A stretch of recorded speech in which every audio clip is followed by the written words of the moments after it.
Alors pour cette soirée anniversaire, nous avons souhaité donner la parole à ceux qui ont contribué à la réussite de GENSI, aux chercheurs qui utilisent le calcul intensif. Nous allons les découvrir à travers une table ronde un peu plus tard. Et puis nous avions également envie d'envisager l'avenir, le futur. On l'a vu, ce calcul intensif va prendre de plus en plus de place. Alors on va essayer d'y réfléchir ensemble le temps de cette soirée. Première partie donc sur le calcul intensif aujourd'hui, deuxième partie sur le calcul intensif demain. Nous nous intéresserons plus particulièrement et plus précisément à la recherche en intelligence artificielle et à ce que le calcul intensif pourrait apporter à ce domaine de recherche. Et puis la dernière table ronde, notre quatrième table ronde, nous fera envisager peut-être l'après-demain, un futur un peu plus lointain, avec l'ordinateur quantique. Si cette machine voit le jour un jour, c'est pas sûr, quelles seraient les conséquences pour le calcul intensif? C'est ce que nous essaierons de discuter avec nos intervenants. Mais commençons par nous intéresser à GENSI aujourd'hui, en compagnie de ceux qui ont participé à sa création, ses associés. J'invite à me rejoindre à cette table Antoine Petit de l'INRIA, Jacques Bitoun de la CPU, Maria Faury du CEA et Anne Perroche du CNRS. Vous pouvez les applaudir. Merci de nous rejoindre sur scène.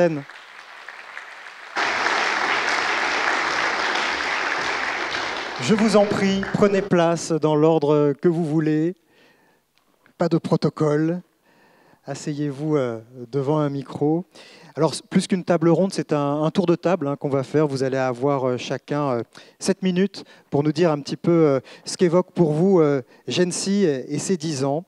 Antoine Petit. Antoine Petit, vous êtes président-directeur de l'INRIA, l'Institut national de recherche en informatique et en automatique.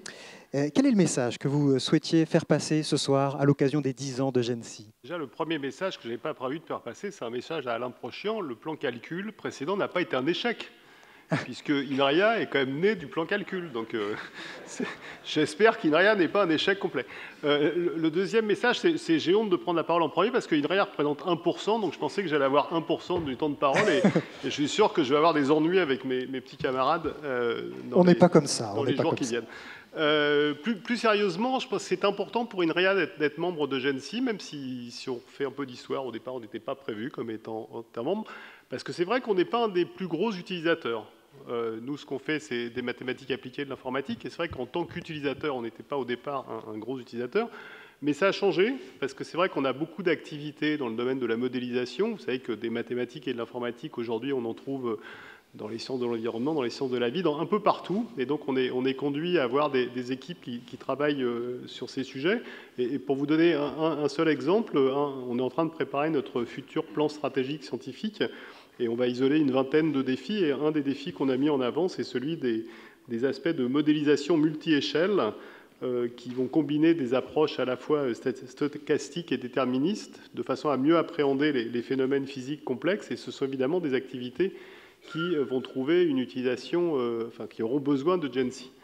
Mais le domaine peut-être où je crois notre rapport est plus intéressant et peut-être plus original, c'est finalement sur tous les aspects informatiques, c'est-à-dire tous les aspects liés aux machines, toutes les couches logicielles, ce qu'on appelle parfois le middleware, qui sont utilisés sur les nouvelles machines. Et ça, c'est un domaine dans lequel INRIA a évidemment un savoir-faire. On n'est pas les seuls à avoir ce savoir-faire-là, mais ça a été un élément important de notre activité au sein de GENSI. Et là encore, c'est un domaine dans lequel il y a plein de choses qui vont se faire. En particulier, un point sur lequel on reviendra probablement à plusieurs reprises, qui est ce qu'on appelle parfois le High Performance Data Analytics, c'est-à-dire la convergence, d'une certaine façon, entre le calcul haute performance et ces fameuses big data dont on nous rabat un peu les oreilles, mais qui sont quand même une réalité. Et la capacité de finalement concilier ces approches va sûrement être clé dans un grand nombre de domaines dans les années à venir. Alors, il faut être conscient aussi que les machines vont beaucoup évoluer dans les années à venir. On va avoir un nombre de processeurs qui va être encore plus grand. On aura probablement des milliers, voire des millions de processeurs. On va avoir des mémoires qui vont être non volatiles. On va avoir des communications optiques. On va avoir des architectures 3D. Et que toutes ces évolutions vont avoir des impacts absolument considérables sur à la fois les systèmes d'exploitation, les supports d'exécution et même les algorithmes eux-mêmes. Et tout ça, ce sont des domaines sur lesquels les équipes d'INRIA, avec d'autres, travaillent, et sur lesquels il nous semble que dans les années à venir, il va y avoir des vrais challenges. Avec, parmi ces challenges, on peut citer donc cette capacité à être capable de composer avec les fautes et les tolérer, parce que, évidemment, on est tous conscients du fait que si vous avez une machine avec des milliers de processeurs, voire des millions, vous ne pouvez plus faire l'hypothèse qu'il n'y aura pas de faute, et donc il faudra être capable d'avoir des algorithmes qui prennent en compte ces fautes. On ne pourra pas arrêter la machine dès qu'un des processeurs ne fonctionne pas. Il faudra être capable de limiter au maximum les échanges de données pour avoir une capacité de passage à l'échelle qui soit importante. Et puis, un point extrêmement important aussi, c'est la consommation. Il faut être capable de réduire la consommation électrique. Ça va nécessiter des travaux à la fois sur les processeurs, à la fois sur les algorithmes, à la fois sur les gestionnaires de ressources. Et ce sont des éléments qui sont absolument essentiels dans les années à venir. Donc voilà, c'est tout ça qu'a apporté, à la fois qu'a apporté INRIA à GENSI, mais ce que GENSI a apporté INRIA et dans des interactions avec les partenaires. Et juste pour finir, un point qui nous semble vraiment essentiel et sur lequel je sais qu'un certain nombre d'entre nous sont focalisés, c'est celui de la formation.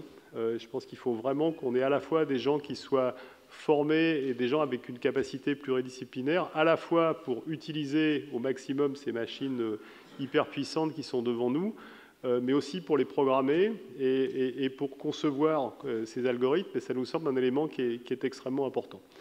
Et puis, je suis désolé, c'est ma conclusion, mais en fait, j'ai oublié un point qui était important et dont on est très fiers, c'est l'opération HPC-PME qu'on a montée avec Catherine et avec nos amis associés de GENSI. Je crois que c'était une opération vraiment importante de sensibilisation des PME. Je pense que le calcul haute performance, c'est pas seulement pour les grands groupes, et on a été très, très heureux. Je crois que c'est vraiment à mettre au crédit de GENSI d'avoir su aussi sortir un peu des sentiers battus et monter cette opération exemplaire.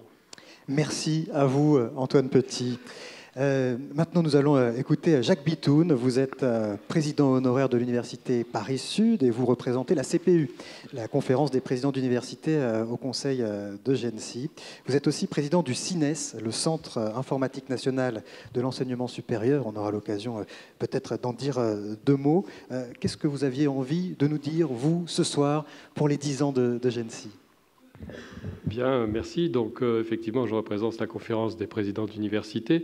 Donc, ça veut dire beaucoup d'universités. Ça doit être autour de 70 pour l'instant, puisqu'il y a eu quelques fusions. Mais, et ces universités, bien sûr, elles représentent un grand nombre de chercheurs.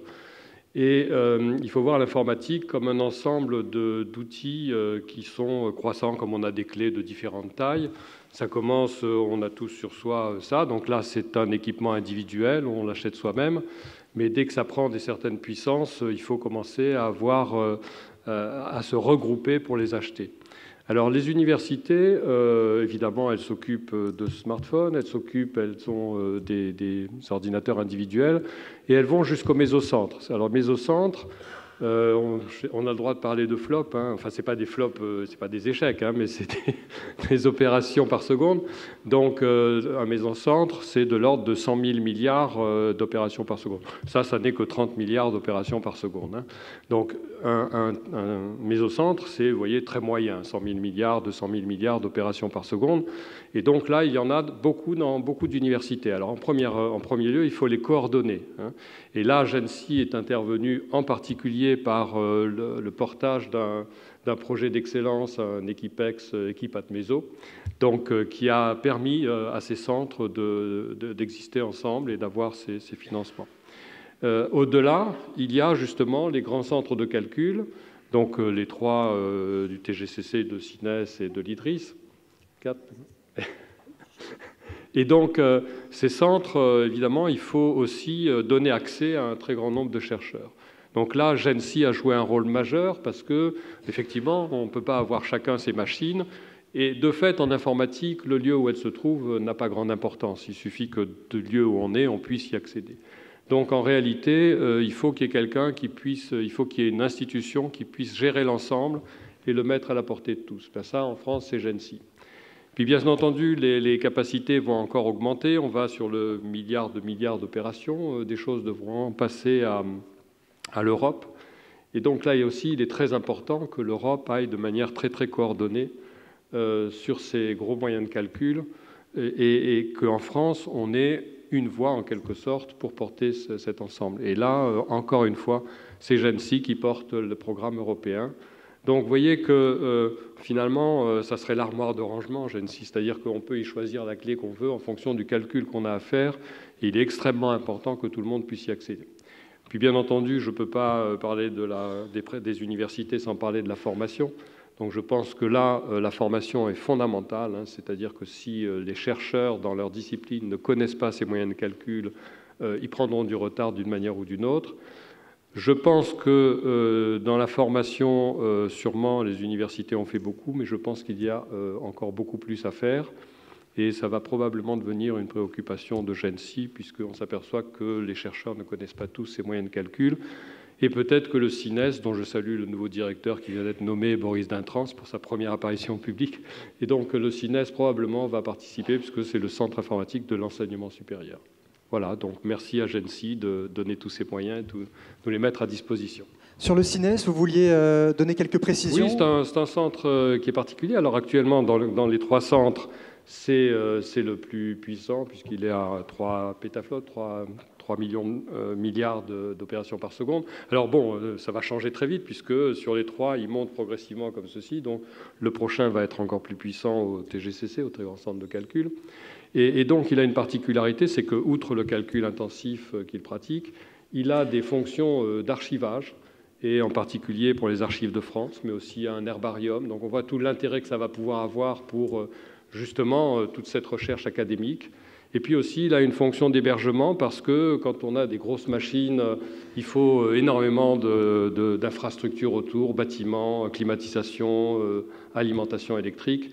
Et donc finalement, tout ça a été construit pour la machine du CINES, et le CINES a une mission d'en faire profiter de cette infrastructure les autres calculateurs. Donc on héberge l'INSERM, on héberge le centre de calcul de l'Université de Montpellier, etc. Donc voilà, c'est un peu ces ensembles particuliers, et je pense que le CINES va devoir accentuer sa valence enseignement supérieur et contribuer grandement à la diffusion de ces méthodes. Merci. Merci à vous, Jacques Bitoun. Nous allons maintenant écouter Maria Faury. Vous représentez le CEA, le Commissariat à l'énergie atomique et aux énergies alternatives. Vous êtes directrice internationale et des grandes infrastructures de recherche à la direction de la recherche fondamentale, et vous êtes au conseil de GENSI. Alors, qu'est-ce que cet anniversaire, ces 10 ans, vous inspire à vous? Écoutez, tout d'abord, je suis très heureuse d'être parmi vous pour fêter les 10 ans de GENSI. Et j'ai regardé les archives GENSI dans mon bureau, et j'ai pu retrouver et lire avec émotion les minutes de la première réunion de conseil officielle qui s'est tenue le 11 juin 2007, et mesurer ainsi le chemin parcouru. Alors, c'est une ambition partagée qui a conduit à la création de GENSI, mettre en commun les moyens de calcul intensifs français, ceux du CEA, ceux du CNRS et de la CPU, au profit de la communauté scientifique française, et puis aussi rattraper le retard de la France dans sa capacité à offrir des puissances de calcul au meilleur niveau mondial. Et force est de constater que GENSI, en 10 ans, avec l'appui de ses associés, s'est installé dans le paysage français et européen et a permis à la France de se repositionner dans le paysage du calcul. Mais la compétition est féroce et les efforts doivent être soutenus. Alors, le CEA est particulièrement heureux d'avoir contribué à ce succès en hébergeant au sein du très grand centre de calcul, autrement dit le TGCC, le supercalculateur Bull Curie de GENSI. Et Curie a eu ce double rôle de servir à la fois la communauté française, mais aussi la communauté européenne, puisque Curie est la machine que la France met à disposition de l'infrastructure PRACE. Et nous sommes particulièrement fiers de savoir que Curie a été la machine européenne la plus demandée. Et donc je voudrais rendre hommage aux équipes du TGCC qui ont accompagné si efficacement ces utilisateurs. Alors au niveau national, Curie, c'est aussi le supercalculateur qui est utilisé par la communauté française climat dans le cadre de l'exercice international d'intercomparaison et de couplage des modèles climatiques, et vous connaissez tout l'enjeu sociétal que cela représente. Alors nous sommes aussi très heureux d'accueillir d'ici la fin de l'année la fille de Curie, Irène, et à l'été 2018, GENSI pourra offrir, grâce à cette nouvelle machine basée sur les dernières technologies fournies par Atos Bull, quasiment 9 pétaflops et plus d'1 milliard d'heures de calcul.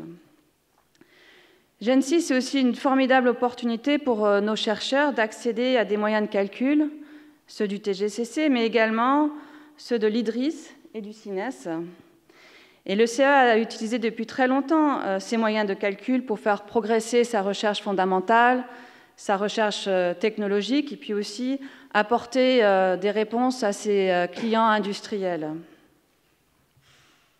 Et les progrès constants dans le domaine de la simulation numérique et le calcul intensif nous ont permis, par exemple, de mieux comprendre le comportement d'un plasma dans un tokamak, d'améliorer la sûreté de nos réacteurs, de comprendre la formation des galaxies, et puis demain, de progresser de manière significative sur la santé de chacun avec la médecine personnalisée. Donc cela passe par la maîtrise complète de tous les éléments de la chaîne de valeur, du hardware à l'application, et c'est un enjeu de souveraineté et de compétitivité qui nécessite un effort continu de R&D, dans un contexte où la compétitivité et l'innovation dépendent de plus en plus de la capacité à simuler et à exploiter d'énormes masses de données. Alors pour le futur, les besoins des programmes du CEA nécessiteront la mise en œuvre de supercalculateurs de classe exascale. Des ruptures technologiques seront nécessaires pour y parvenir, notamment pour maîtriser la consommation énergétique, faire face au volume considérable des données produites par ces simulations de plus en plus précises. Et dans cet objectif, le CEA s'implique dans des programmes de co-design avec Atos et en collaboration avec Intel notamment. Donc dans cette perspective, le CEA, aux côtés de GENSI, a un rôle déterminant à jouer sur la scène européenne. Et je rappellerai ici que la France a signé avec 6 autres pays la convention initiale de EuroHPC, qui vise à doter l'Europe de machines exascale d'ici l'horizon 2022-2023. Et notre pays dispose de tous les atouts pour être présente dans cet écosystème et maîtrise toute la chaîne de calcul intensif et d'analyse des données massives, depuis la technologie, en passant par les infrastructures, les outils logiciels et les applications. Donc c'est une très belle feuille de route pour les années à venir. Et puis pour conclure, si vous me permettez, je vais faire une petite analogie avec le mariage. Donc dans les mariages, 10 ans d'anniversaire, c'est les noces d'étain. Nom de code SN. Élément de numéro atomique 50. Métal blanc, gris et malléable. Donc 10 ans, le compte est rond et on passe aux choses sérieuses. Fini les noces de coton, de cire, de coquelicot. On passe aux choses sérieuses et enfin, pour la première fois, on a un matériau métallique solide. Et en même temps, c'est un matériau brut, j'avais dit malléable, qu'on peut faire évoluer et grandir pour en faire une véritable pièce d'orfèvrerie. Et c'est ce que nous souhaitons pour GENSI.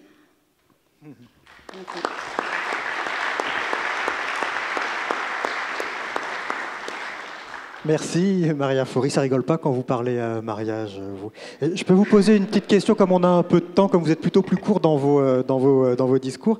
Quelle avancée le CEA a faite, quelle avancée scientifique le CEA a faite, qu'il n'aurait pas fait sans GENSI? Je peux donner un exemple très concret et que je trouve assez emblématique. Il y a eu une collaboration entre le CEA, le CNRS, Paris Diderot et puis aussi une équipe canadienne et qui a travaillé sur les cycles magnétiques des étoiles. Et donc les équipes ont pu bénéficier de tant de supercalculateurs, Curie en l'occurrence, à la fois au travers des appels à projets DARI organisés donc par GENSI, et puis ensuite aussi au travers des appels PRACE, Donc, grâce à ces heures de calcul et à cette sélection qui est basée sur l'excellence, eh bien, ils ont pu expliquer pourquoi le champ magnétique du Soleil se renversait tous les 11 ans. Voilà. Et donc, la découverte de cette loi d'échelle a fait l'objet d'une publication dans Science et permet de comprendre mieux les phénomènes violents de météorologie spatiale. Donc, c'est une histoire de projet qui a été retenu pour son excellence, qui a bénéficié de l'aide de GENSI à travers DARI, de GENSI Press, pour arriver à ce beau résultat. Un très bel exemple. Merci, Maria Faury. Allez, Anne Perroche, on vous écoute à présent. Vous êtes directrice générale déléguée à la science du CNRS. C'est donc à votre tour de nous dire, en tant qu'associé CNRS, le bilan que vous faites de ces 10 ans du GENSI. Oui, d'abord, bonsoir à tous. Alors, beaucoup de choses ont déjà été dites, donc je redirai peut-être les choses, mais d'une façon différente. Alors, le CNRS opère le centre IDRIS, les équipes n'en voudront pas, mais je vais parler de GENSI en général, parce que je crois que l'idée n'est pas qu'on parle chacun de notre petite machine, parce que GENSI, ça a une existence en tant qu'ensemble. Et donc, je vais essayer de vous dire en quoi GENSI, l'aventure GENSI, finalement, rentre dans la philosophie et la pratique du CNRS. On l'a dit, GENSI, c'est 10 ans au service de l'excellence de la communauté scientifique, en mettant à disposition de la communauté des machines de calcul les plus performantes au meilleur prix, parce que ça, c'est aussi important, l'argent public, ça a une grande valeur, et donc on se doit, en tant que collectif, de faire attention à ces choses-là, et on y a veillé. Alors, des machines performantes, évidemment, parce que la science le demande, et d'ailleurs, toutes les machines ont figuré ou figurent encore au top 500 des machines les plus performantes, et leurs ressources sont attribuées, ça a été évoqué indirectement, à l'issue d'un processus qui est très sélectif, basé sur l'excellence scientifique des projets, ou dans le cadre, par exemple, des exercices CEMIP dans le cadre du GIEC, sous forme de grands projets internationaux. Donc en gros, si je résume, on s'est mis ensemble pour mettre au service de l'ensemble de la communauté scientifique les meilleures machines, pour faire progresser la recherche, donc des valeurs du collectif, les valeurs de l'ouverture et les valeurs de l'excellence de la recherche. Je pense qu'on peut parfaitement tous se retrouver sur ces valeurs-là, et je pense que c'est important. Une autre valeur qui a été cultivée par GENSI et à laquelle le CNRS est particulièrement sensible, c'est l'idée de préserver une diversité d'architecture pour couvrir en fait les besoins extrêmement variés de nos chercheurs. Et au CNRS, la diversité de la recherche, on connaît, je dirais même on cultive. Donc c'est normal qu'on soit particulièrement sensible à ça. Et je pense que ce maintien de la diversité, ça a aussi été un élément facilitateur pour pouvoir rentrer dans PRACE, en fait, donc dans l'aventure européenne.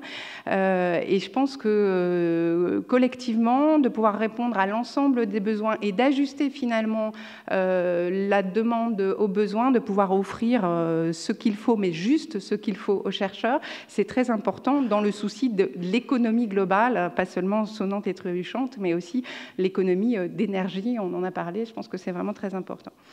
Un autre point qui est important, c'est évidemment de préparer l'avenir, et on est aussi sensible au fait qu'il y a une veille technologique active qui se fait à travers GENSI pour anticiper sur les futurs calculateurs. Donc on cherche toujours à une augmentation de performance. Je dirais pas que c'est masculin, mais c'est quand même un trait, voilà.